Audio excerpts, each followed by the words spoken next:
नमस्कार दोस्तों, मैं अनिल यादव अपने YouTube चैनल कृष्णा क्लासेस पे आपका स्वागत करता हूं। दोस्तों, आज हम आपको आपके बीच लेकर आए हैं बायोलॉजी का एक चैप्टर ब्लड रक्त, जिससे संबंधित जितने भी एग्जाम में क्वेश्चन बनते हैं आज हम सारे क्वेश्चन आज इसमें डिस्कशन करने वाले हैं और बताने वाले हैं कि कैसे कैसे क्वेश्चन बनते हैं, क्या क्वेश्चन बनेंगे। तो चलिए स्टार्ट करते हैं और देखते हैं कि इससे संबंधित क्या होता है। सबसे पहले हम देखेंगे कि बायोलॉजी का पार्ट एक है ब्लड। ब्लड को किसे हिंदी में बोला जाता है रक्त, या फिर हम बोल सकते हैं इसको रुधिर। ठीक है, अब यहाँ पर ब्लड का अध्ययन करते हैं। ब्लड किसके ब्लड का अध्ययन किसके अंतर्गत किया जाता है? सेरोलॉजी या फिर हर्मेटोलॉजी। हर्मेटोलॉजी के अंतर्गत किसका अध्ययन किया जाता है? ब्लड का अध्ययन किया जाता है। यह एक कोलाइड विलयन है। ब्लड कैसा है? कोलाइड विलयन। कोलाइड विलयन का मतलब क्या होता है? कोलाइड विलयन का मतलब होता है गाढ़ा। जैसे कोई भी वस्तु हो वह गाढ़ा होता है या कैसा होता है? जैसे अगर हम कोई भी वस्तु को किसी जैसे लिक्विड में अगर हम शरबत बनाते हैं तो उसमें चीनी की मात्रा मिलाते हैं और चीनी कैसा हो जाता है? अगर अधिक मात्रा में अगर हम मिला दें उसमें चीनी तो उसमें क्या हो जाता है? गाढ़ा हो जाता है। लेकिन उसमें समझ में नहीं आता कि इसमें क्या क्या मिला हुआ है। तो जैसे या फिर हम चाय बनाते हैं, चाय में भी हम चाय पत्ती या फिर कुल जितनी भी चीजें होती मिला देते तो एक गाढ़ा तरल पदार्थ बनता है। उसी को क्या बोला जाता है? कोलाइड विलयन या फिर गाढ़ा। अब इसमें आता है कि इसका पीएच मान कितना होता है? इसका ब्लड का पीएच मान होता है 7.4। कहीं कहीं आप देखे होंगे 7.8 भी लिखा होता है, लेकिन इसका एग्जैक्ट मान होता है 7.4। पीएच मान आप केमिस्ट्री के जितने भी क्वेश्चन आपने पढ़ा होगा, देखा होगा, केमिस्ट्री में इससे रिलेटेड जितने भी बनते हैं पीएच मान पर आधारित। तो पीएच मान होता क्या है? पीएच स्केल होता है 0 से लेकर 14 तक। 0 से लेकर 14 तक। जो इसमें जो 7 होता है, 7 को हम उदासीन या नॉर्मल मानते हैं, उदासीन मानते हैं। 7 से अगर ज्यादा है, 7 से अगर ज्यादा है तो उसे बोला जाता है क्षारी। अगर 7 से ज्यादा है तो क्षारी, और अगर 7 से कम है तो उसे बोला जाता है अम्लीय। अगर 7 से कम तो अम्लीय और 7 से ज्यादा तो क्षारी। अगर हम यहाँ पर देखो तो यहाँ पर पीएच मान इसका कितना है? 7.4 यानी 7.4 है। यानी 7 से इसका मान थोड़ा सा ज्यादा है, इसलिए इसका गुण कैसा होगा? क्षारी होगा। अब यहाँ पर आते हैं, हम इसको याद कैसे करेंगे पीएच मान के लिए? इसके बारे में हम अगली वीडियो में हम देखेंगे और बताएंगे। इसका स्पेशल एक वीडियो बनाएंगे, लेकिन आज हम आपको इसमें बस ऐसे ही थोड़ा सा बता दे रहे हैं। इसमें अम्लीय होता है, क्षारी होता है। इसको याद कैसे करेंगे कि 7 से कम होगा कि 7 से ज्यादा होगा, अम्लीय होगा कि क्षारी? अगर हम अम्लीय की बात करें तो अम्लीय को लिख सकते हैं जैसे अगर लिटमस पेपर से हम चेक करें कि लिटमस पेपर से कैसे पता चलेगा कि अम्लीय है कि क्षारीय है, तो अम्लीय है कि क्षारीय, इसके लिए हम ध्यान देंगे कि लिखेंगे अनीला। अनीला अम्ल होता है नीला से लाल। अगर अम्ल क्या कर देता है? लाल, नीला लिटमस पेपर को लाल कर देता है। वहीं स्थान पर क्षालानी, क्षालानी क्या करता है? क्षार जो करता है लाल को कैसा बना देता है? नीला। क्षार लाल को नीला बना देता है और जबकि अम्ल नीला को क्षार बना देता है। चलिए हम आगे बढ़ते हैं। अगर हम देखें स्वस्थ मनुष्य, एक अच्छा खासा मनुष्य, उसके शरीर में कुल मिलाकर कितने ब्लड पाए जाते हैं, यानी कितना लीटर ब्लड पाया जाता है? तो कितना पाया जाता है? 5 से 6 लीटर ब्लड पाया जाता है एक स्वस्थ मनुष्य के अंदर। यानी जिसको किसी भी प्रकार का रोग न हो, एकदम बिल्कुल फिट हो, उसके अंदर कितना ब्लड पाया जाता है? 5 से 6 लीटर पाया जाता है, जो कि उसके शरीर का कितना परसेंट होता है? उसके भार का कितना परसेंट? लगभग 7%। यानी उसके एक स्वस्थ मनुष्य के अंदर 5 से 6 लीटर ब्लड पाया जाता है, जो उसके शरीर का कितना होता है? लगभग 7% होता है। अब यहाँ पर आता है कि पुरुष और महिलाओं में कितना पाया जाता है? तो एक स्वस्थ मनुष्य के शरीर में 5.5 लीटर ब्लड पाया जाता है।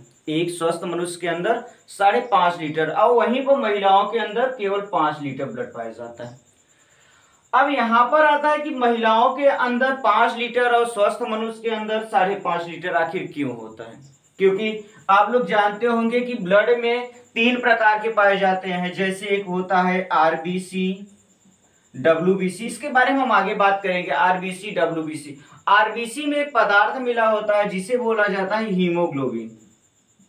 हीमोग्लोबिन क्या होता है कि पुरुषों के ब्लड में हीमोग्लोबिन की मात्रा ज्यादा होती है, इसीलिए पुरुष क्या होते हैं, पुरुष में आधा लीटर ब्लड ज्यादा पाया जाता है, और जबकि उसके अपेक्षाकृत महिलाओं में हीमोग्लोबिन की मात्रा कम होती है, इसीलिए। अच्छा, हीमोग्लोबिन में क्या पाया जाता है? हीमोग्लोबिन में पाया जाता है आयरन, आयरन की मात्रा। इसलिए अब पुरुषों में क्या होता है, अगर हम यहाँ पर ध्यान से देखें तो पुरुषों में आधा लीटर ब्लड ज्यादा पाया जाता है, और यहाँ पर अगर हम यहाँ पर ये भी चीजें देख सकते हैं कि पुरुषों में ये आयरन, आयरन मतलब होता है Fe, अगर हम इसको देखें तो Fe से डिनोट करते हैं। आयरन जो होता है कि पुरुषों के अंदर अधिक होता है, यानी कि जो मजबूत आयरन जिसमें ज्यादा मात्रा में पाया जाएगा वो उतना ज्यादा मजबूत होगा अपेक्षाकृत महिलाओं में। अगर हम किसी भी पुरुष को देखें, अगर उसको एक घूसा मारे तो वह उसको ज्यादा असर नहीं पड़ेगा, लेकिन अगर उसी महिलाओं को उसी प्रकार से अगर मारे तो फिर अब समझ लीजिए। उसके बाद आगे चलिए देखते हैं, रक्त पोषक पदार्थों तथा गैसों का क्या करता है? परिवहन। रक्त का कार्य क्या है? रक्त करता क्या है कि जो पोषक पदार्थ होते हैं उनको, और जो गैसों का परिवहन, यानी गैस होते हैं जैसे ऑक्सीजन, कार्बन डाइऑक्साइड या फिर अदर जितनी भी गैसें होती हैं उनका परिवहन करता है, या फिर पोषक पदार्थ जितनी भी चीजें होती हैं उनका क्या करता है? परिवहन करता है, ले जाने और ले आने का कार्य करता है। आगे हम देखें रक्त का निर्माण। रक्त का निर्माण कैसे होता है, कहाँ होता है, कब का मतलब होता है, कैसे होता है, इसके बारे में देखते हैं। जो भ्रूण होते हैं, भ्रूण का मतलब होता है जब बच्चा अपनी माँ के कोख में होता है, यानी पैदा नहीं हुआ होता है, तब तक उसका जो बनता है ब्लड का निर्माण वो कहाँ पर बनता है? मीसोडर्म में के अंदर। यानी भ्रूण जो होता है, बच्चा होता है, जब वह माँ की कोख में होता है तो उसका निर्माण कहाँ पर, रक्त का निर्माण कहाँ पर होता है? भ्रूण के अंदर होता है। और वहीं पर मानव में जो वयस्क हो जाते हैं, यानी बच्चा जैसे ही पैदा हो जाता है तब उसका ब्लड का निर्माण कहाँ पर होता है? अस्थि मज्जा में। अस्थि मज्जा आप देखे होंगे कैसे होता है। आप कभी भी किसी भी हड्डी को देखिए, हड्डी के अंदर अगर मान लीजिए एक हड्डी है, यह हड्डी के अंदर आप देखे होंगे कि छोटे छोटे लाल लाल कण दिखाई पड़ते हैं। आपने कभी अगर चिकन उकन खाया होगा तो उसके हड्डियों के अंदर आपने देखा होगा कि लाल लाल रंग भरे होते हैं, वही होता है अस्थि मज्जा। अस्थि मज्जा को इंग्लिश में बोन मैरो बोला जाता है, जिसमें किसका निर्माण होता है? जिसमें होता है ब्लड का निर्माण होता है। ठीक है, यहां तक समझ में आया। फिर आगे हम चलते हैं, रक्त परिसंचरण की खोज। रक्त परिसंचरण की खोज किसने किया? रक्त परिसंचरण की खोज किया था विलियम हार्वे ने।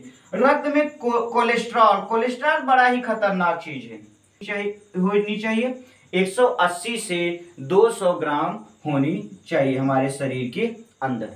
अब चलिए इतना तक समझ में आया, आगे चलते हैं और देखते हैं क्या है। अब आगे हम चले तो रक्त पर आते हैं, ब्लड यानी ब्लड। जो हमारे शरीर के अंदर ब्लड पाया जाता है वह कितने प्रकार का होता है, कैसे कैसे? तो हमारे शरीर के अंदर 2 प्रकार के ब्लड पाए जाते हैं। कितने प्रकार के? 2 प्रकार के ब्लड पाए जाते हैं हमारे शरीर के अंदर, जिसमें से एक होता है प्लाज्मा और दूसरा क्या होता है? रुधिराणु। प्लाज्मा या इसको हम रुधिराणु को बोल सकते हैं कार्पोसेल्स। क्या बोल सकते हैं? कार्पोसेल्स। अच्छा, प्लाज्मा कितना होता है और रुधिराणु कितने होते हैं? प्लाज्मा लगभग 60% से 55% से 60% लगभग होता है, यानी ज्यादातर 60% माना जाता है, लेकिन 55% से 60% कितना क्या होता है? प्लाज्मा। वहीं पर रुधिराणु होते हैं 40 से 45%, यानी कार्पोसेल्स कितने होते हैं? 40 से 45% कार्पोसेल्स पाए जाते हैं। अब यहां पर अगर हम चले देखें तो प्लाज्मा में क्या क्या पाया जाता है? प्लाज्मा में अगर हम यहां पर देखें तो रुधिर, अगर देखा जाए तो रुधिर का रंग कैसा होता है? लाल होता है। अब दिमाग में आता है सर यहाँ पर अगर हम देखें तो प्लाज्मा की मात्रा ज्यादा है और रुधिराणु की मात्रा कम है, यानी आरबीसी की भी मात्रा कम है, उसके बावजूद भी यहाँ पर देखा जाए रुधिराणु की मात्रा कम और प्लाज्मा की मात्रा ज्यादा है, उसके बावजूद भी ब्लड का रंग कैसा होता है? लाल होता है। आखिर क्यों होता है, कैसे होता है? होता क्या है, प्लाज्मा में जो होता है इसमें दो प्रकार के होते हैं, प्लाज्मा में दो तीन प्रकार। जैसे पहला होता है क्या, उसमें होता है पहले वाले में प्लाज्मा में पाया जाता है 90% या 92%, 90% से 92% क्या पाया जाता है? जल पाया जाता है। और वहीं पर 10% या 8% क्या पाया जाता है? प्रोटीन तथा कार्बोहाइड्रेट। यानी ब्लड के अंदर जितने भी प्रोटीन कार्बोहाइड्रेट पाए जाते हैं वो सभी किसमें पाए जाते हैं? प्लाज्मा के अंतर्गत आते हैं। अच्छा, प्लाज्मा के अंतर्गत आते हैं कुछ प्रोटीन है जैसे फाइब्रिनोजेन, दूसरा प्रोथ्रोम्बिन। इसका कार्य क्या होता है? इसका कार्य है रक्त का क्या करना? थक्का बनाने में मदद करना। यानी प्लाज्मा का कार्य है रक्त का थक्का बनाना। अब यहाँ पर अगर हम आए तो देखें कि अगर हम यहाँ से इसमें से प्लाज्मा में से अगर हम कुछ चीजें निकाल ले बाहर, जैसे क्या निकाल ले भैया? फाइब्रिनोजेन, यानी जितने भी इसके अंदर प्रोटीन पाए जाते हैं उन सभी को निकाल ले तो इसका रंग कैसा हो जाएगा? अगर यहां से इसको निकालें फाइब्रिनोजेन तो प्रोटीन निकाल लेने पर इसमें क्या हो जाता है? केवल क्या बच जाता है? सीरम बच जाता है। क्या बचता है? सीरम। यह हल्के पीले रंग का होता है। यानी जैसे ही हम इसको निकालेंगे इसका कलर कैसा हो जाता है? हल्का पीला रंग हो जाता है, जो बीमारियों के जांच के लिए आवश्यक होता है। आप पैथोलॉजी के लिए टेस्ट के लिए जाते होंगे तो वहां पर जांच किया जाता है। तो जो डॉक्टर होता है यानी पैथोलॉजी जो चेकअप करता है ब्लड का कि इसमें क्या क्या पाया जाता है, कैसे होता है, वह किससे जांच करता है? सीरम से। और सीरम कैसे मिलता है? सीरम मिलता है जितने भी इसमें फाइब्रिनोजेन प्रोटीन, जितने भी प्रोटीन पाए जाते हैं प्लाज्मा के अंदर, उनको सभी को बाहर निकालकर बस जो बचता है उसी को क्या करता है? वह जांच करता है। अब आगे आता है कि रुधिराणु यानी कार्पोसेल्स। कार्पोसेल्स में क्या होता है कि यह 3 प्रकार से होता है। कार्पोसेल्स कितने प्रकार के होते हैं? 3 प्रकार के होते हैं। कार्पोसेल्स में होता है एक आरबीसी, दूसरा डब्ल्यूबीसी और तीसरा क्या होता है? प्लेटलेट्स। आप किसी भी पैथोलॉजी डॉक्टर के पास जाएंगे और उससे कहेंगे कि जैसे घर में कोई बीमार हो गया तो आप सोचेंगे क्या कैसे करें, तो डॉक्टर बोलेगा कि एक काम कीजिए, आप जाके पैथोलॉजी में ब्लड दे दीजिए और वहां से चेकअप करवा लीजिए सीबीसी का। सीबीसी का मतलब होता है इसमें आपको काउंट किया जाता है कि आरबीसी की मात्रा कितनी है, डब्ल्यूबीसी की मात्रा कितनी है और प्लेटलेट्स की मात्रा कितनी है। अब आगे आता है कि इसमें आरबीसी किसे कहते हैं? आरबीसी का फुल फॉर्म होता है red blood corpuscles, red blood corpuscles, या फिर हम कह सकते हैं आरबीसी को हम कह सकते हैं रेड ब्लड कार्पोसेल्स। इसको और भी एक नाम से जाना जाता है एरिथ्रोसाइट। किस नाम से? एरिथ्रोसाइट, क्योंकि इसकी मात्रा पूरे ब्लड में सबसे अधिक होता है। लगभग अगर हम देखें इसमें होता है, इसका मान लगभग 41% क्या पाया जाता है? आरबीसी पाया जाता है। लगभग कितना? 41%। और इसके बाद इन दोनों को मिलाकर कितना पाया जाता है? 4% क्या पाया जाता है हमारा? प्लेटलेट्स और डब्ल्यूबीसी। डब्ल्यूबीसी और प्लेटलेट्स से मिलकर पूरा 4% होते हैं, जबकि आरबीसी का मान कितना होता है? कंप्लीटली 41% होता है। अब इसमें क्या होता है? आरबीसी का काउंटिंग अगर किया जाए तो कितने आरबीसी होते हैं? तो आरबीसी होते हैं 45 से 55 लाख, 45 से 55 लाख तक आरबीसी पाए जाते हैं पूरे शरीर के अंदर। अब पूछा गया कि यह जैसे कि जो चीजें होती हैं उसका अंत भी होता है, तो पूछा जाए कि इसका जीवन काल यानी कितने दिन तक ये जीवित रहता है? तो यह जीवित रहता है 120 दिन के लिए। 120 दिन बाद आरबीसी क्या होता है? इसकी सभी को मतलब खत्म हो जाता है। उसके बाद फिर से नई आरबीसी का क्या होता है? निर्माण होता है। आगे आता है डब्ल्यूबीसी यानी व्हाइट ब्लड सेल्स, या फिर बोल सकते हैं व्हाइट ब्लड कार्पल्स, और जिसको हम और भी नाम से जानते हैं ल्यूकोसाइट। किसके नाम से? ल्यूकोसाइट। और ल्यूकोसाइड यानी WBC कितना होता है भैया? WBC 5 से 10,000 होता है, जिसका जीवन काल 2 से 4 दिन के लिए होता है WBC का। अब उसके बाद आता है प्लेटलेट्स यानी थ्रोम्बोसाइट। प्लेटलेट्स यानी थ्रोम्बोसाइट, प्लेटलेट्स की काउंटिंग अगर किया जाए कितना प्लेटलेट्स होते हैं तो 2 से 4 लाख प्लेटलेट्स पाए जाते हैं पूरे शरीर के अंदर, मतलब नहीं, पूरे शरीर के पाए जाते हैं कितने? 2 से 4 लाख, जो कि कितने दिन के लिए इसका जीवन काल होता है? इसका जीवन काल 7 दिन के लिए होता है। अच्छा, इसके बाद इससे रिलेटेड जितने भी क्वेश्चन बनेंगे, जैसे आरबीसी के बारे में डिटेल में हम कैसे जानेंगे, या डब्ल्यूबीसी या प्लेटलेट्स कितना काउंटिंग करने पर कितने में माना जाता है कि 45 से 55 लाख कितने में होते हैं, या फिर 5 से 10,000 कितने में होते हैं, या फिर 2 से 4 लाख प्लेटलेट्स। अब आपके दिमाग में आ रहा होगा कि जैसे आरबीसी का कार्य कैसे होता है, आरबीसी किस कलर का होता है? आरबीसी रेड कलर का होता है। आखिर क्यों होता है? आरबीसी इसलिए होता है क्योंकि उसमें क्या पाया जाता है? हीमोग्लोबिन पाया जाता है। डब्ल्यूबीसी व्हाइट की होता है।